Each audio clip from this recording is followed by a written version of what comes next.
Imagine you are organizing your calendar. You have meetings from 1 to 2 pm, 3 to 5 pm, and 6 to 7 pm. Now your boss suddenly schedules a new meeting from 6 to 4 to 6 pm. What happens? It overlaps with two of your existing meetings and need to be merged into one big block. This is exactly the insert interval problem, one of the most asked questions in Google, Amazon, and Microsoft interviews. And today I will show you a super clean three-phase approach that will make this problem feels like a piece of cake. Let's go. Here what we are given, a list of intervals already sorted by start time. These intervals are non-overlapping, so they don't touch each other. And a new interval then needs to insert. And our job? Insert this new interval such that the list stays sorted and stays non-overlapping. If the new interval overlaps with existing ones, we have to merge them into a single bigger interval. Let's look at an example to make that crystal clear. So this is our example, this is our interval array, and this is our new interval. The new interval 4, 8 overlaps with 3, 5, 6, 7 and 8, 10. So we merge all of them into one, that will be 3, 10. Final output will be 1, 2, 3, 10 and 12, 16. Simple, right? Now let's figure out how to solve it. Okay, here is the trick I will teach you today. Forget complicated logic, just think of this problem in three phases. Let me draw a number line. Now as you can see, I have drawn the intervals and the new interval in this number line. So for the 1, 2, I have drawn this, 3, 5 this, then 6, 7 will be this, and 8, 10 will be this, and the new interval will be 4 to 8, that will be this. So notice something, the intervals naturally split into three groups. Group 1 will be before, interval that end before new interval start, they don't touch it at all. Here that's a 1, 2. Group 2 overlapping interval that touch or overlap with new interval. As you can see here, this will be overlapping and this is also overlapping. So this whole array from 3 to 10 is the overlapping group. And there will be third group, that will be intervals that start after interval ends here. So that will be 12 to 16. If I draw further, that will be 16 here. So the last group will be 12 to 16 and this will be our third group.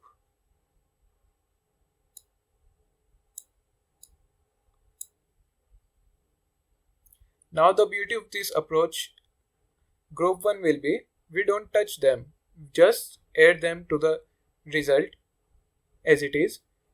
Group 2, we merge all of them with new interval into one big interval. Group 3, we don't touch them either, just add as it is. And in the middle, right between group 2 and group 3, we insert our merged new interval. That's the whole algorithm. Simple na? Now before we write code, we need to answer one important question. How do we check if two intervals overlap? Let me show you a simple trick. Instead of asking when do they overlap, let's ask when do they not overlap. Look at these two cases. Case 1 will be case interval A ends before interval B start. So if I take the 1 till the 5 and our B will be 7 to 9. So as you can see here, the A end is less than B start. And for case 2, interval B ends before interval A start. Now let's take one more. So for that, 1 to 3 and 5 to 9. Now here you can also see that B end is less than A start. So they do not overlap. When A end is less than B start or B end less than A start. So this will be our condition. Now flip it and they do overlap when A dot end is greater than equal to B dot start and B dot end is greater than equal to A dot start.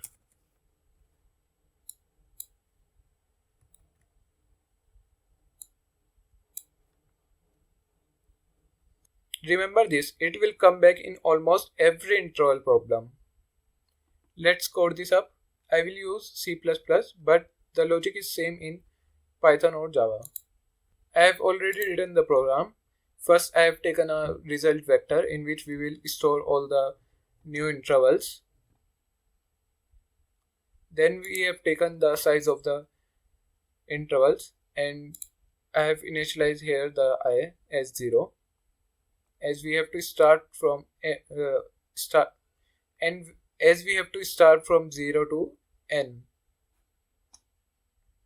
So our phase 1 will be before interval. So we will check if I is less than n and intervals I of 1, that is the starting point of, that is the A dot end, and less than new interval 0, that will be new interval 0, and we will push the interval if this condition match and we will increment the I. So our phase 2 will be merge overlapping interval, in which we will check intervals of I0, that will be this element, is less than equal to new intervals 1, that will be this. Phase run runs while the current interval ends before new interval in start. We just push them into the result. Phase 2 runs while there is overlap. We keep updating new interval start and end to the minimum start and the maximum end. After phase 2, we push the merged new interval into the result one time at exactly the right position. Phase 3 is a simple cleanup, add whatever left. So as I have told you before, there is group 3 left, which is 12, 16. So we just add it in our result array. And notice we use the same pointer I across all 3 phases. It only moves forward, that's why our time complexity is clean, big of n. Now a good solution must handle edge case. Let me show you 4 tricky cases and how your code handles them perfectly. So edge case 1 is intervals are 3, 5, 7, 9 and new interval is 1, 2. So from here we can see phase 1 and phase 2 will skip, new interval added first, phase 3 adds the rest output. So our output will be 1 to, then 3 to 5 and 7 to 9. So this will our output. Edge case 2 will be intervals are 1, 2, 3, 5 and new interval is 8, 10.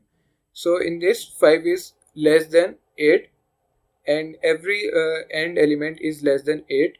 So we have to first, phase 1 adds both, phase 2 skips, new interval added last, phase 3 skips, output will be 1, 2, 3, 5 and 8, 10. Our edge case 3 is intervals are 1, 2, 3, 5, 6, 8 and new interval is 0 to 10. Now phase 1 skips, phase 2 merges all into 0 to 10, output will be 0 to 10.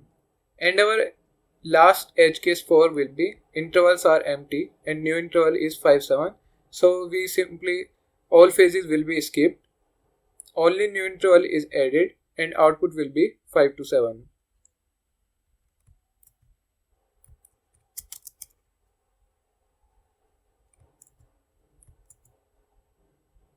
Beautiful, our 3-phase approach handles every case naturally without any special effects. That's the power of clean thinking. Let's talk about time complexity. Time complexity is big O of n. because the pointer I moves forward exactly once across all three phases, we never revisit an interval. And space complexity is big of n for the result array. If the interval asks auxiliary space excluding the output, it's actually big of 1. We only use a couple of variables like I and n.